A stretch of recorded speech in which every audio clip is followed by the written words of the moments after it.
بسم اللہ الرحمن الرحیم۔ شروع کرتی ہوں اللہ کا نام لے کر جو بڑا مہربان نہایت رحمان ہے۔ السلام علیکم to everyone, welcome to our channel entertainment hub. آج میں آپ کے لیے جو ناول لے کر آئی ہوں اس کا نام ہے بوشی، جس کو تحریر کی ہے سلیمان نے۔ چلے آئیے ناول شروع کرتے ہیں۔ ساز اپنے ساکھ پر فاخر نہیں ہو سکتا، اسے تو اس دھن کا انتظار کرنا ہوگا جو دو دلوں کے ایک جہاں ہو جانے سے بچتی ہے۔ دو گھوڑوں کی بگھی چھپے ہوئے چاند اور گہری رات کے قہر میں جنگل سے گزر رہی تھی۔ گھوڑوں کی ٹاپوں نے جنگل کو بورشی کے مہوے سے چونکا دیا تھا۔ درختوں کی سرگوشیاں جو لوری میں ڈھلنے لگی تھیں وہ اب سہم گئی تھی۔ جنگل کو ڈر تھا ماریا کا راز افشا ہو جائے گا، کیونکہ آسکر رات کو اس وقت اکیلا بگھی میں سوار اسے دوڑائے چلے آ رہا ہے۔ کوچوان کے نصف پر بیٹھا، گھوڑوں کی لگاموں کو سختی سے تھامے ہوئے ہے۔ جنگل غیر دوستانہ ہو گیا، ساز ہوش پذیرانہ۔ پہلے وہ کچے راستے پر تھا، پھر اس نے گھوڑوں کو جنگل کی طرف جانے دیا۔ یہ متبادل راستہ تھا جو اسے جنگل سے گزار کر جلدی گاؤں کی طرف لے جاتا۔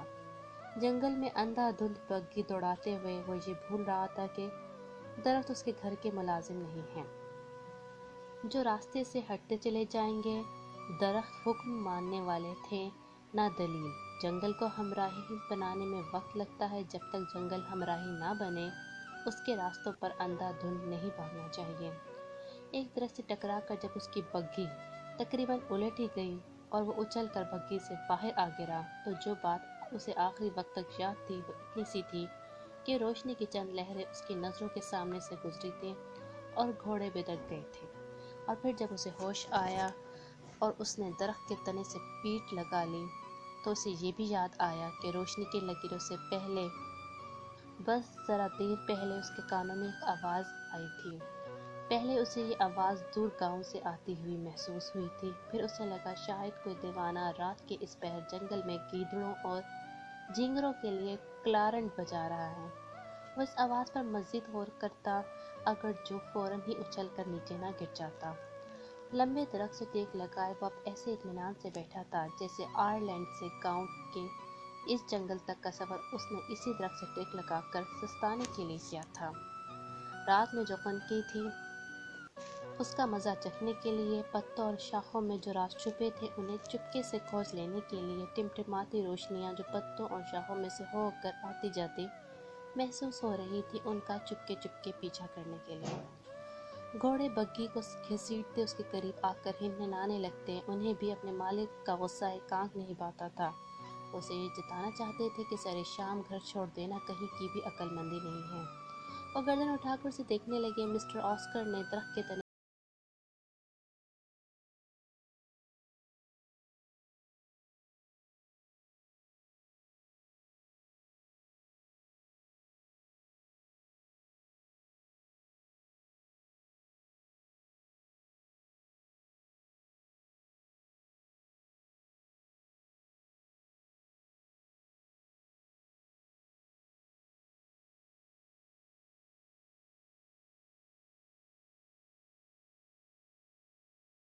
کہ میں اپنے ارادوں میں کس قدر پختہ ہوں۔ مسٹر بروک ہیک اتنی جلدی پریشان ہو جانے والوں میں سے نہیں ہیں۔ جلدی نہ صحیح، دیر سے ہی صحیح۔ کیا میں اپنے رنگ اور برشز پھینک دوں، اپنے کینوس کو آنکھ جھونک دوں؟ میں یہی رہ کر اپنی پینٹنگز بناؤں گا، ان سے چھپ کر خود کا منوا لوں گا۔ ان کا کہنا ہے تم نہ ڈانجی بن سکو گے نہ تھامس، تم خود کو تھکا رہے ہو بس۔ خدا انسان بناتا ہے، ان کی نقلیں نہیں۔ ڈانجی ہو یا تھامس، ان کی نقول بنی ہے نہ ان کے کام کی۔ خدا کو نقل منظور نہیں۔ پھر تمہیں ان کے کام اور تخلیقات سے آگے جا کر کچھ کرنا ہوگا۔ فنکار اگر یہی طے کرنے میں لگا رہے کہ اسے فلاح سے آگے جانا ہے یا فلاح کو پیچھے چھوڑ دینا ہے تو پھر سب کچھ ہوگا لیکن تخلیق کچھ نہیں ہوگا۔ خدا کو مقابلے بازی پسند نہیں۔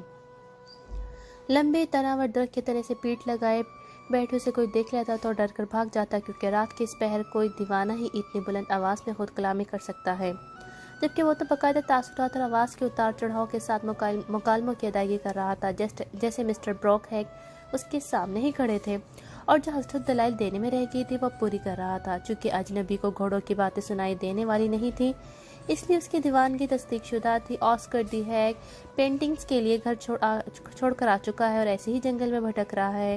نشانیاں خوش آئند ہیں، اب دیکھتے ہیں کامیابی کہاں سے شروع ہوتی ہے۔ آس پاس نظر دوڑا کر اس نے ہاتھ لہرا کر بلند آواز سے کہا، ذرا دور گرے چابک کو ہاتھ بڑھا کر اٹھا لیا اور زور سے اسے ہوا میں اعلانیہ لہرایا۔ کسی اجنبی ساز کی آواز اس کے کان کے پردوں کو چھو کر گزری اور یکدم سے یاد آیا کہ اسی آواز پر وہ متوجہ ہوا تھا۔ بگی سمیت الٹ کر گر گیا تھا۔ وہ اٹھ کر کھڑا ہوا۔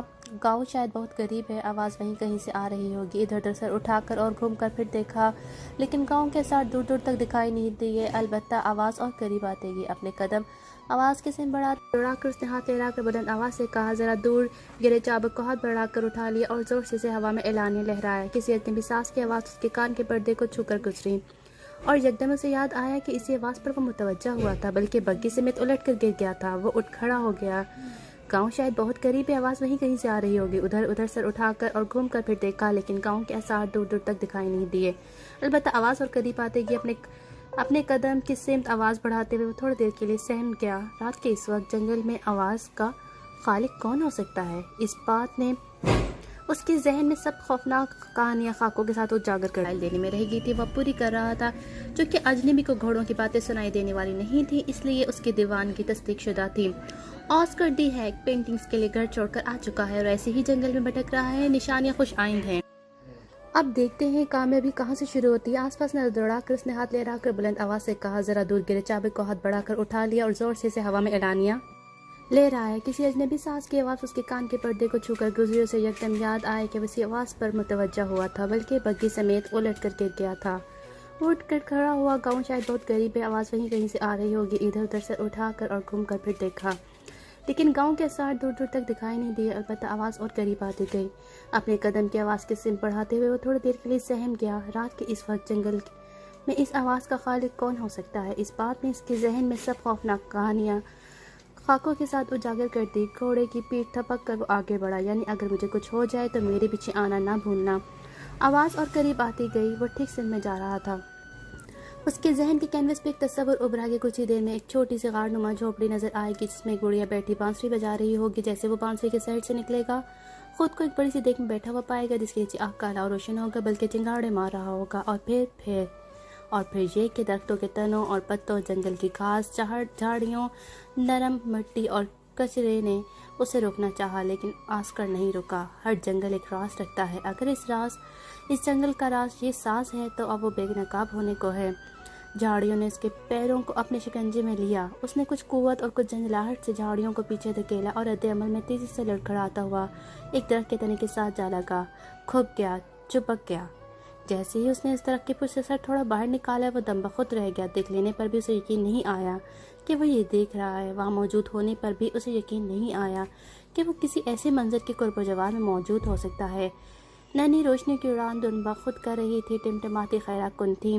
جگنوں کی فوج لہریں بناتے رقص کر رہی تھی۔ زمین سے اوپر اٹھتے درختوں کی شاخوں سے لپٹ کر گزرتے آسمان کے سمت جانا چاہتے تھے، رک جاتے، گھوم جاتے، کتاروں میں تقسیم ہو جاتے اور اس لڑکی کے گرد گھوم کر واپس اپنا سفر پھر سے شروع کرتے، اس لڑکی کے گرد جس کے سر پر بڑا سا گول ہیڈ تھا، ہاتھ میں انجانا ساز اور آنکھوں میں وہ مستی جو جگنوں کی ایسی فرمانبرداری پر نازا تھی۔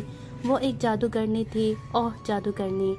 یہ ایک دھوکہ تھا جو کسی خواب سے پیوند لگتا تھا، ایک دیوانگی جو کسی جادو کے زیر اثر تھی، ورنہ کچھ نہیں اور کچھ نہیں۔ زمین کی سطح گیلی اور نرم ہو گئی اور آسکر اس میں دھس گیا۔ کی طرح حرکت کرنے سے محروم ہو گیا۔ اتنی رات کو ایسے گھنے جنگل میں وہ ایک بڑھیا کو دیکھنے کی تو امید رکھتا تھا، لیکن لڑکی، ساس اور جگنو کو ہرگز نہیں۔ ساس ابھی بھی بچ رہا تھا۔ لڑکی دائرے میں گھوم گھوم کر جگنو کی فوج کو اپنے دھند کی لہر پر سنبھال رہی تھی۔ لڑکی اور اس کی ہوائی فوج میں ایسی ہم آہنگی تھی جیسے بارش کے قطروں اور پھول کی پنکھڑیوں میں ہوتی ہے۔ آسکر نے دیکھا کہ درختوں کی جڑوں سے دروازے کھول کھول کر ننھے چننے مننے بونے بھی اپنے بہترین لباسوں میں کودتے پھاندتے ایک دوسرے کا ہاتھ پکڑ کر تیزی سے لڑکی گرد دائرہ بنا کر اچھلنے کودنے لگے ہیں۔ آسکر کے لیے اس منظر کی تاب لانا مشکل بلکہ مشکل تر تھا۔ اس نے شدت سے اپنی آنکھیں مسلی اور غور سے دیکھا، بونے غائب ہو چکے تھے، جبکہ روشنی کی لہریں ویسے ہی موجود تھی، تھرتھرا رہی تھی، گنگنا رہی تھی، رقصاں تھی۔ ابھی وہ کیسے یقین کر لیتا کہ روشنی کے لاتعداد ننھے منھے کم ایک لڑکی کے ساس پر رقصاں ہیں۔ آنکھیں پھر سے صاف کرنی پڑی، سر کو پھر سے ٹھونکنا پڑا، لیکن منظر وہی رہا، سانس ویسے ہی بچتا رہا اور لڑکی جھومتی رہی۔ ہاں، یہ خواب در خواب ہے یا پھر گمان در گمان، کچھ کیسے بھلا کیسے؟ وہ درخت کی اوٹ میں ہو گیا اور بار بار آنکھیں مسل کر اس نظارے کی حقیقت کا یقین کرتا رہا۔ اسے واپس لوٹ جانا تھا تو وہیں کھڑا رہا۔ وہ خوف زدہ تھا تو بھی وہیں جامد تھا، اسے حیرت تھی تو بھی بے یقینی لیے وہاں موجود تھا۔ اس نے لڑکی کے پاس جانا چاہا تو بھی وہ درخت کے سہارے ٹکا رہا۔ اسے زمین سے شکایت تھی کہ وہ اس کے دھسے ہوئے پیر آزاد کیوں نہیں کر دیتی۔ کچھ وقت گزرا اور اسے اپنے گھوڑوں کی ہنہناہٹ سنائی دی، شاید وہ اس کے قریب آ رہے تھے۔ وہ چونک گیا اور جلدی سے درخت کی اوٹ سے باہر نکلا۔ اور یہ کیا ہو رہا ہے؟ کون ہو تم؟ چابک اس کے ہاتھ میں تھا۔ اس نے اسے جگنو کی طرف لہرا کر بلند تر آواز میں پوچھا۔ وقت، جنگل، جگنو اور لڑکی سب ساکت ہو گئے۔ حیرت سے گھوم کر اس کی طرف پلٹے، خوف سے لڑکی کے ہاتھ سے سانس گر گیا۔ اس نے سہم کر سر اٹھا کر جگنو کو دیکھا جو دیکھتے ہی دیکھتے غائب ہو گئے تھے۔ لڑکی نے جلدی سے سانس اٹھایا اور بھاگنے لگی۔ آسکر کو یقین نہیں آ رہا تھا کہ ایک جادوگرنی ایسے خوفزدہ ہو کر بھی بھاگ سکتی ہے۔ وہ بھی اس کے پیچھے بھاگا کیونکہ ساری کہانیوں سے اس نے یہی جانا تھا کہ جادوگرنی کتنی طاقتور کیوں نہ ہو، جیت ہمیشہ ہیرو کی ہوتی ہے۔ اس وقت کا ہیرو وہ تھا آسکر دی ہیک۔ جادوگرنی اپنی فراق سے لچتی تیزی سے بھاگ رہی تھی، لیکن وہ جادوگرنی سے زیادہ تیزی سے بھاگا اور پیچھے سے اس کے بازو کو پکڑ کر اپنی طرف گھما لیا اور روشنی اپنے مچانوں سے نکل آئی۔ دھونے عہد و پیمان لیے بجنے لگی۔ لڑکی کا ہیڈ گر گیا، اس کے دو رخی گندے بال نمایاں ہو گئے، اس کی آنکھیں لہریں بناتے ننھے کمکموں کی مانند ڈگمگانے لگی۔ تم بھاگ کر کہیں نہیں جا سکتے، میں اس جنگل کو تمہارے جادو سے آزاد کروا کر رہوں گا۔ یہ بات کہہ چکنے کے بعد بھی آسکر کو یقین نہیں آیا کہ ویسی بات کہہ دینے کی صلاحیت بھی رکھتا تھا اور حوصلہ بھی۔ کچھ باتوں کا ادراک آدھی رات کو جنگل میں بگی سے گر کر جادوگرنی کا بازو پکڑ کر ہی ہوتا ہے۔ بہرحال اس کی بات پر درخت، جھاڑیاں، پھول پودے اور رات اتنی زور سے ہنسے کہ اسے اندازہ ہو گیا کہ اس نے کس قدر مزے کا خیز بات کی ہے۔ خوف سے لڑکی کی پلکیں لرزنے لگی۔ آسکر نے بے یقینی سے جادوگرنی کو دیکھا۔ تم مجھ سے ڈر رہی ہو؟ جواب میں لڑکی نے اپنا بازو آزاد کروانا چاہا، لیکن آسکر نے ایسا ہونے نہیں دیا۔ کیا تم سن نہیں سکتی؟ اب لڑکی نے غصے سے اپنا بازو آزاد کروانا چاہا۔ آسکر نے اپنے پنجے اس کے بازو میں اور سختی سے کاٹ دیے۔ تم ہو کون؟ اور سر کو جھکا کر ہیڈ کے دائرے میں داخل ہو کر اس کی آنکھوں میں دیکھنا چاہا۔ تم کون ہو؟ لڑکی نے غصے سے پوچھا۔ آسکر نے داد دینے والے انداز سے لڑکی کو دیکھا۔ پہلے وہ سہم کر بھاگ رہی تھی، پھر خوفزدہ ہو کر اسے دیکھ رہی تھی، اب وہ غصے سے چلا رہی تھی۔ اگر وہ ایسے ہی رنگ بدلتی رہی تو آسکر کو اپنی پینٹنگ کے لیے کچھ رنگ اس سے بھی ادھار لینے پڑیں گے۔ چھوڑ دو میرا ہاتھ۔ اوہ ہاں، اب وہ قوت بھی لگا رہی تھی، ورنہ لڑکی نے کچھ اس انداز سے کہا تھا کہ آسکر کو لگا وہ اسے نشانہ بازی کے لیے للکار رہی ہے۔ میں سارے گاؤں کو چلا کر اکٹھا کر لوں گی۔ اس کا اندازہ ٹھیک تھا، وہ للکار رہی تھی۔ گاؤں تو بہت دور ہے، چلاؤ، ہو سکتا ہے گاؤں والے تمہاری بنبناہٹ سن لیں۔ لڑکی نے پھر سے اپنا بازو آزاد کرانے کی کوشش کی جو ناکام ٹہری۔ مجھے چھوڑ دو، انکل جاگ جائیں گے، مجھ سے ناراض ہو جائیں گے، وہ پورچے کو چھین لیں گے۔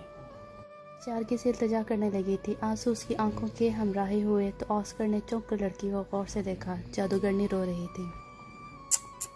کون ہو تم؟ یہاں کیا کر رہی تھی؟ سوال پھر سے دہرایا گیا۔